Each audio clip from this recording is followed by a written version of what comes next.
Hai, halo kawan-kawan pecinta catur, dan selamat datang kembali di Narochess Channel. Di video kali ini, saya akan membahas jebakan catur yang bernama Halesar Trap. Dan saya rasa jebakan ini sudah cukup familiar ya. Tapi kenapa masih banyak yang kena ya? Okelah kawan-kawan, saya akan langsung membahasnya. Di sini kita bermain sebagai putih. Kita mulai permainan dengan D4 dan musuh membalas dengan D5. Kita lanjutkan dengan E4. Nah, pada posisi seperti ini bisa disebut juga dengan Black Vladimir Gambit. Sama halnya jika kalian bermain dengan pion E4 terlebih dahulu dan dibalas dengan D5, pertahanan Skandinavia, dan balas saja dengan pion D4 jika kalian memang berniat menggunakan jebakan ini. Oke, kita lanjut. Jika hitam memakan pion E4 kita, maka silahkan balas dengan kuda C3, mengancam pion.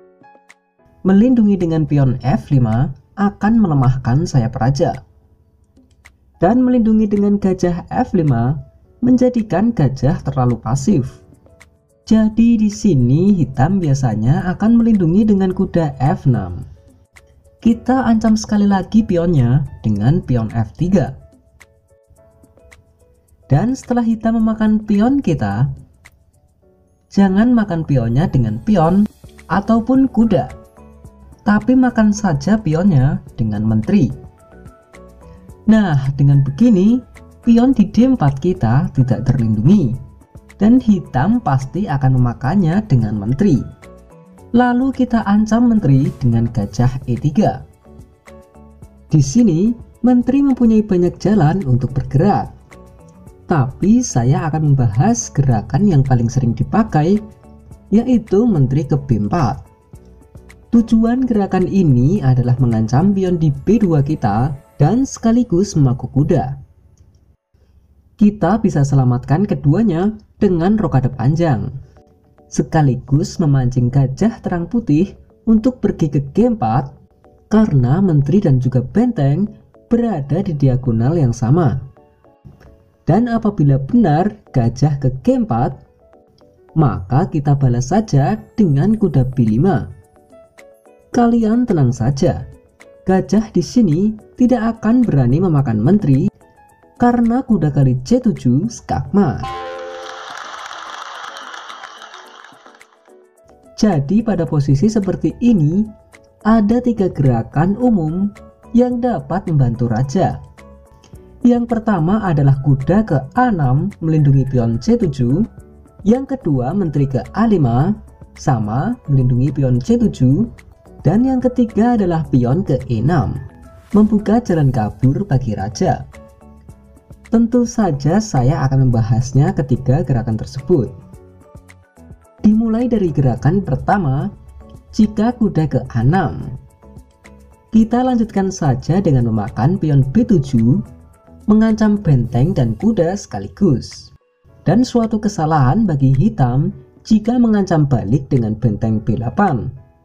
Kita jangan makan kuda yang gratis ini, tapi makan saja bentengnya, skak. Ya di sini hitam harus memakannya dengan kuda dan melanjutkan makan pion C7 dengan kuda, skakma. Jadi benteng tidak boleh ke B8. Lalu jika benteng ke D8, silahkan makan pion C7, skak ster. Kuda harus memakan kuda dan silahkan makan. Jika di antara kalian ada yang berpikir langsung makan menterinya, maka selamat. Kalian adalah orang yang terlalu baik karena memberikan musuh gerakan yang cukup indah dengan benteng kali D1 skakmat.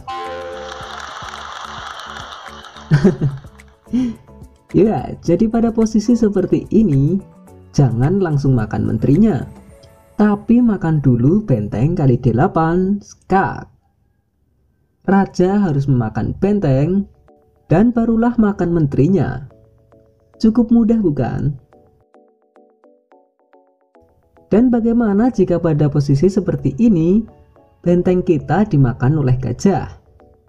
Ya, kita tinggal makan juga bentengnya. Skak, raja harus ke D7 dan kita makan pion A7 dengan kuda.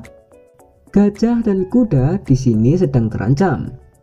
Jadi misal gajah kabur, gerakkan menteri ke C8, skak, raja harus ke D6. Makan kuda kali A6, skak. Intinya di sini kita sudah benar-benar unggul. Ya, misal dilanjutkan raja ke D7, skak lagi dengan gajah B5, pion menutup, makan dengan menteri, skak, raja D8, dan gajah B6, skakmat. Oke, baiklah, kita lanjut ke gerakan kedua. Jika menteri melindungi ke A5, kita tinggal makan pion B7. Di sini pion C7 harus dilindungi sekali lagi, karena jika tidak, kuda kali C7, skak, menteri makan kuda, dan menteri makan menteri. Jadi di sini kuda harus melindungi ke D5. Dan jika kalian ingin jadi orang yang terlalu baik lagi, maka silahkan makan dengan benteng. Karena menteri akan ke E1, skak, benteng harus kembali lagi menutup skak, dan menteri makan benteng, skakmat. Jadi kalian makan saja dengan menteri. Ancaman skakmat pada petak D8. Hanya ada satu jalan bagi hitam, yaitu memakan benteng dengan gajah. Dan silahkan gerakkan kuda kalian ke D6, skak ster. Pion makan kuda, dan silahkan makan menterinya. Kemenangan kalian di sini sangat terjamin. Oke, kita lanjut ke gerakan ketiga, yaitu pion maju ke D6 untuk memberi jalan kabur bagi raja. Silahkan langsung makan saja pion C7, skak, raja E7, makan pion B7 dan mengancam menteri. Dan di sini menteri tidak bisa memakan menteri karena gajah C5, skakmat. Jadi menteri harus kabur ke A5 untuk menjaga petak C5. Lanjutkan dengan kuda D5 double skak. Ada 3 petak untuk raja, D6, D8, atau E8. Jika raja ke D6, maka kuda ke B6, skak. Kuda menutup skak, dan kuda C4, skakmat. Atau jika raja D8, maka gajah B6, skak ster. Pion makan gajah. Lanjutkan dengan menteri C7, skak. Raja hanya bisa ke E8, dan menteri C8, skakmat.